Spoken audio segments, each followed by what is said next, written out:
Members of the jury, I'd like to thank you all for being here today. We're very happy to have you. Now, I'd like you to listen attentively to the announcements made by the court, as well as the prosecution and counsel lawyers who will be speaking to you in just a minute. Mrs. Lubitz, will you please call this court for announcements? Eurasia versus the Mongol Empire. Prosecution, are you ready? Yes, we are, Your Honor.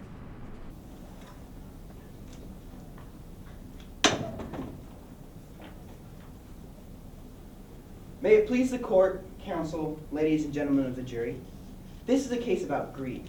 It's a case about bloodshed, arson, and rape of innocent men, women, and children by a vicious, unscrupulous tribe of peoples, the Mongols, and their brutal leader, Genghis Khan. The evidence you're about to hear over the next few days are going to tell a story of the proliferation and expansion of one empire and the expense and prosecution of the many cities, villages, and social ways of life. And it is up to you, the jury, to choose whether the crime should be punished against the Mongols, what they have done. Because it is their idea of their great empire to expand and conquer most of the world. And they should be punished for these horrible desires they have. And after hearing all the testimonies in this case, it is up to you to decide whether they should be guilty or not. Thank you. Good morning, ladies and gentlemen of the jury. We are here today because the Mongols have been charged with destroying Eurasian society. But has anyone cared to dig deeper into the way that they treated these societies after they conquered? Yes, they did use violent strategies in conquering these societies. But Genghis Khan treated everyone with fairness and respect, this including women. The prosecutor's arguments have many holes in them. How could Mongols have destroyed Eurasian society when they too are part of Eurasian society themselves? And how could they have destroyed these societies if they're still thriving? The prosecuting side is interested in one thing only, tugging on your heartstrings, making you feel sad for those who have lost. But society is about big picture, not just individual interests. And I am here to prove that to you today. Thank you.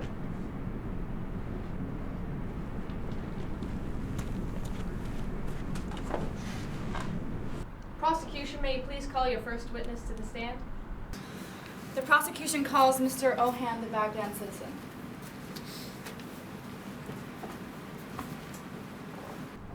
Please tell the jury about your encounters with the Mongols in Baghdad. When I first heard about the Mongols, it was the news about the siege with Kitbuka. They sacked the whole city, killing women and children, destroying everything. This siege on Baghdad continued until finally the madness reached Bulk, where my family lived. The city offered gifts and pleaded for mercy, surrendering in fear that they too would be killed.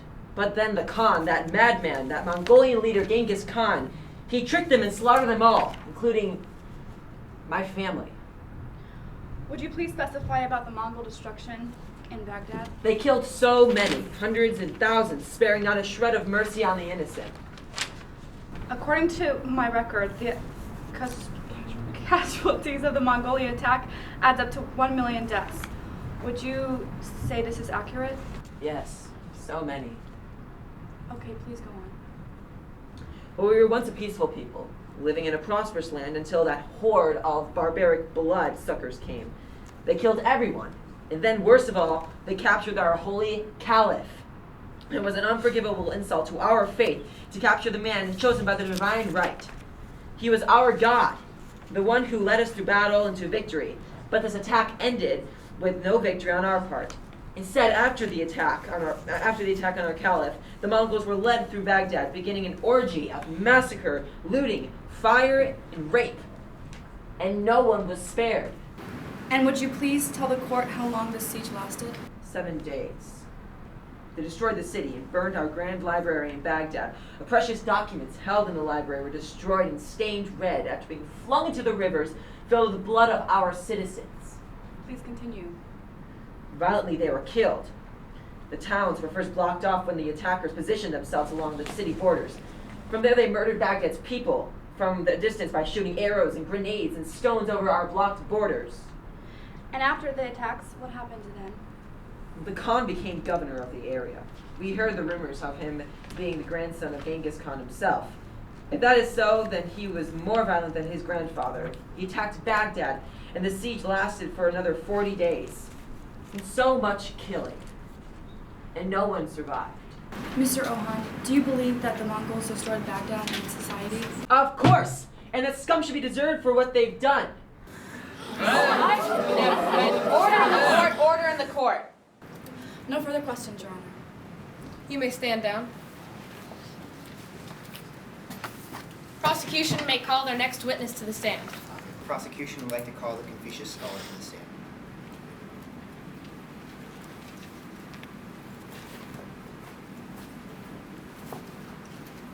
I was informed that the Mongol society had a very deep impact on your Confucius society. Could you explain to me in detail how the consequences of the Mongols were? We were suppressed by the Mongols. Since the Mongols were a power-hungry people directly tied with the government, they really wanted to put us out of our positions. Even though they accepted our Confucian ideology, such as filial piety and ancestral worship, Confucian ideology couldn't put them under control. They put us out of our positions and they split up our two societies. You said the Mongols split your two societies. What do you mean by that? Did they force you to do anything?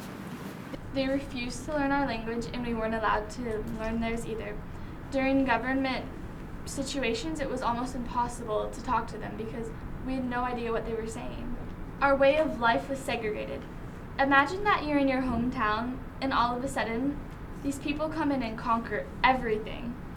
Suddenly, there's these strange people all over the place and you can't even be friendly toward them. Although they didn't make us adapt to their culture and way of life and their traditions, they didn't learn our customs either. We were really limited in our homes. The Mongols built this amazing city called the Forbidden City. Did this have any effect on your Confucius society? It was an amazing city, yes, but we weren't allowed to go in it. The Forbidden City was a cultural place for the Mongols, and we weren't allowed in there. No further questions, Your Honor. You may stand down. Prosecution, you may call your next witness to the stand. The prosecution calls John of Plano Carpini.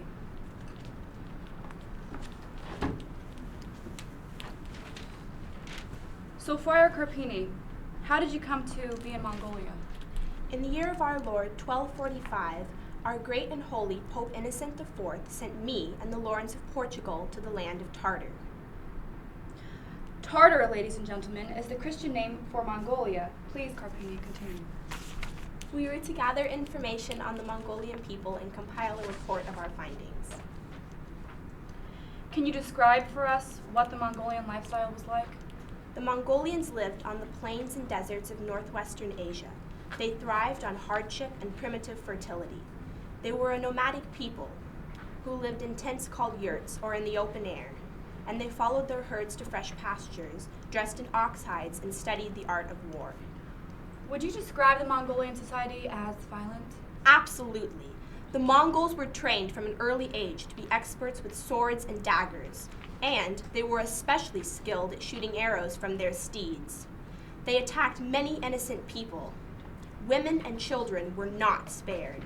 These were a people of iron hearts who showed no mercy. What are some specific examples of the Mongols' cruelty and mercilessness? Well, on February 13th, in the year of our Lord, 1258, the Mongol leader Holagru and his troops entered the city of Baghdad. They began 40 days of pillage and massacre.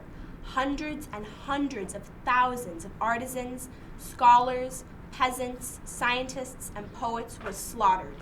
Sacred libraries and treasures were plundered and destroyed. It was a terrible monstrosity, but I am not surprised at the Mongols' cruelty. They are an illiterate people, and the number of people they murdered is horrifying to think about. Truly, they are a disgrace to human society. And please, could you tell the jury in your own words how you feel about Mongolian society? Horror and disgust. Words cannot express how much shock I am in. I have never encountered a people more barbaric in my life. They are godless people with black hearts. They are a scourge on this earth and a threat to civilization. Objection! Direct insult to those who are on trial. This is inappropriate. Objection sustained. Please retain from insult. No further questions, Your Honor. You may stand down. Prosecution may call their next witness to the stand. The prosecution would like to call the Chinese farmer, Mr. Ming, to the stand. Mr. Bing, as you know, the Mongols invaded many cities, burned them to the ground.